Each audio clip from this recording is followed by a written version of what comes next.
बांग्लादेश।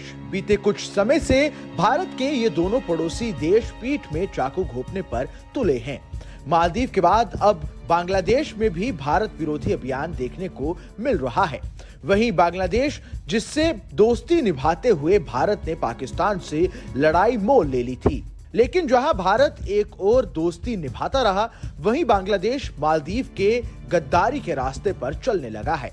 बांग्लादेश में इस साल जनवरी में हुए आम चुनाव के बाद लगातार भारत विरोधी अभियान देखने को मिल रहा है। दरअसल बांग्लादेश की मुख्य विपक्षी पार्टी बांग्लादेश नेशनलिस्ट पार्टी इस चुनाव में शेख हसीना के नेतृत्व वाली पार्टी अवामी लीग से हारने के बाद चुनाव का बहिष्कार कर रही है।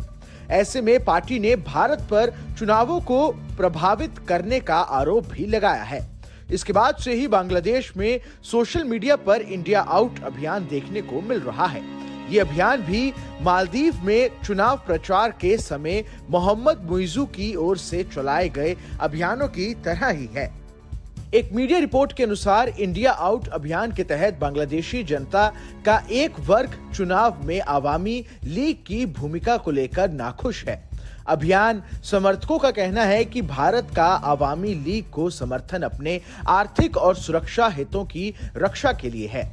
ऐसा करते हुए भारत ने बांग्लादेश की लोकतांत्रिक प्रक्रिया को कमजोर किया है। सोशल मीडिया यूजर्स बांग्लादेश के घरेलू मामलों में भारत के निरंतर हस्तक्षेप के विरोध में भारतीय उत्पादों के बहिष्कार की मांग कर रहे हैं। रिपोर्ट्स के मुताबिक बांग्लादेश में पिछले दशक में हुए चुनावों में सत्तारूढ़ अवामी लीग पर लगातार हेराफेरी के आरोप लगे हैं। इससे लोगों की बांग्लादेश की लोकतांत्रिक प्रक्रियाओं के बारे में चिंताएं बढ़ गई हैं। कई लोग ये मान रहे हैं कि अवामी लीग को भारत से समर्थन मिल रहा है। बांग्लादेश में न्यायपालिका और कानून प्रवर्तन एजेंसियों जैसी संस्थाओं की कमजोरी को लेकर भी चिंता है, जिन्हें राजनीतिक विरोध और असहमति जताने के लिए हथियार बनाया जा रहा है। कुछ लोगों का ऐसा मानना है कि इन संस्थाओं पर भारत का काफी प्रभाव है। भारत के बारे में ये धारणाएं अब सोशल मीडिया पर इंडिया आउट अभियान में शामिल हो गई हैं।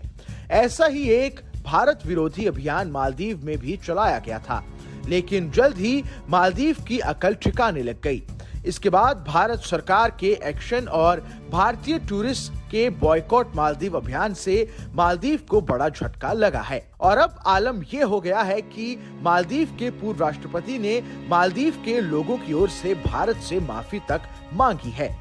ऐसे में बांग्लादेश का ये अभियान कितना लंबा चलेगा, इस पर कई सवाल हैं। इस खबर में बस इतना ही। ये खबर आपको कैसी लगी हमें कमेंट कर जरूर बताएं। देश दुनिया की तमाम बड़ी खबरों के लिए देखते रहें न्यूज़ नेशन का डिजिटल प्लेटफॉर्म।